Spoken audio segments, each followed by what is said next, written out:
For some reason, everything keeps getting bigger. Oh my God, this thing is crazy. Everything's up here. And people, they love it. Look how big trucks have become. But I'm not the type who thinks bigger is better. Sometimes the less popular choice is the best one. I've always been a small phone person, but when the 14 Pro came out, I wanted to try a truly premium experience. It's got better cameras, better battery life, better screen, really everything. And yet, I think I want to go back. Am I wrong for wanting the cheaper, smaller, older, less popular phone? No, it's you guys who are wrong. We've only seen 2 generations of this mini iPhone, and yet it's the only small premium phone you can get, period. It delivers the same experience you'd expect from a full-size iPhone, just scaled down 20%, which it does beautifully. Sure, you give up on some battery life, but just hold the thing. It fits in the palm of my hand like a phone should. I can reach any part of this 5.4-inch screen with one hand, which is something that most people don't seem to care about since large phones are the norm now. But it's not only about screen size. Years ago, I created this weird rule where I would not buy a phone that's more than 70 millimeters wide. I've had an iPhone 5 and SE, which I think are great, but a touch too narrow. I've had an iPhone 6, which despite being only 67 millimeters wide, was still a little too cumbersome for me. Okay, so I'm starting to sound like a bit of a Goldilocks here, but when Apple announced the iPhone 12 mini 2.5 years ago, I was ecstatic because the perfect phone finally existed. This is great. It was lightweight. I love the symmetry of the stacked camera lenses. I love the available mint green color. And even though the notch took up most of the top of the screen, it did so with a certain proportionality. Many of these things changed with the 13 mini. Less notch, larger diagonally placed camera sensors from the 12 Pro, and a bigger battery. But other than battery capacity, and obviously screen size, the 13 mini matched the non-mini spec for spec. Regardless whether it's the 12 or the 13, I'm happy with any of these as long as it's a mini iPhone. And I know I'm not alone. I think I prefer the 12 mini. What phone do you currently use? The iPhone 13 mini. Got an iPhone 12 mini. I have the iPhone 13 mini. I have an iPhone mini 13. What do you love about the iPhone mini? In terms of just physicality, this is by far the best phone I've owned, hands down. It's cheaper and it's the right size. That's effectively it, you know what I mean? It doesn't leave me wanting anything else, which I think is important. Yeah, I wish I have a phone that I can just hold it in my hand, like one hand, not two hands. It's compact. Second of all, it still very much competes with a lot of the regular devices you'd find at a very good price point as well, and with, I feel, a camera that is acceptable for a phone camera. Even though there's no 14 mini, I still don't think it's too late to get a mini iPhone. At $600, the 13 mini is incredible value, like this video's sponsor, Squarespace.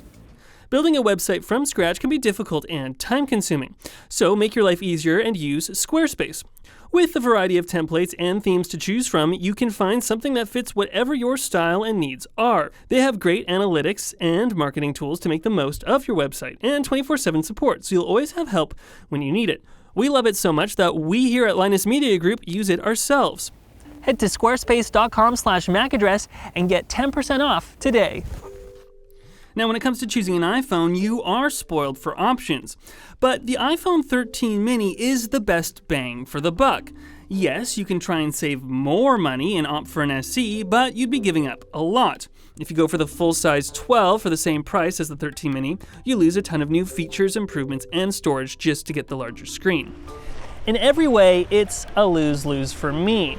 And even for the large screen loving person, I don't think the trade-offs are worth it. You could, of course, go for the 6.1-inch iPhone 13, but at that point, you're so close in price and performance to the iPhone 14, you might as well go for that. But if you really want a big phone, you could get a Plus, and at that point, well, actually, you're kind of close to the iPhone 14 Pro, so maybe you get that. Oh, but then you can get the iPhone 14 Max. It's a super slippery slope, and in deciding what iPhone to spend my money on, it's super easy. But it is worth considering some of the downsides. What do you not like about the iPhone mini? The iPhone, this kind of like, it's the iOS. You know, like I use the phone because it's comfortable, because it's well designed, in spite of the software. As far as the hardware goes, I miss having a rear fingerprint sensor. Yeah, but I mean, also I don't like the fact that you use a lightning cable. I mostly charge it with, what's it called?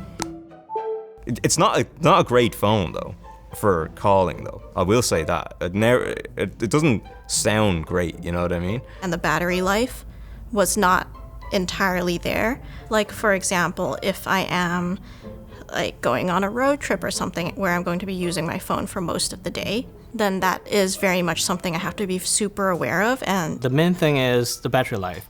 Let's say if I'm like traveling and stuff, like I will definitely bring a MagSafe charger. So I just put it on here.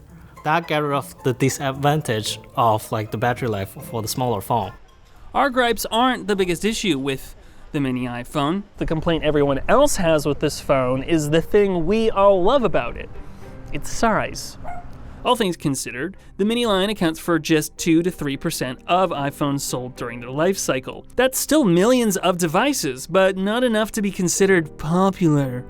This, and the opportunity to sell higher cost phones, seems to be why Apple decided to swap the Mini for a Plus this time around. And that has me quite worried, because there's now a possibility that we may never see a mini iPhone again. And then what? That's it. The reason I am on iPhone is because of the form factor. If that goes away, there is nothing compelling to me about staying on an iPhone. Probably go for a 13 mini or find a used 13 mini.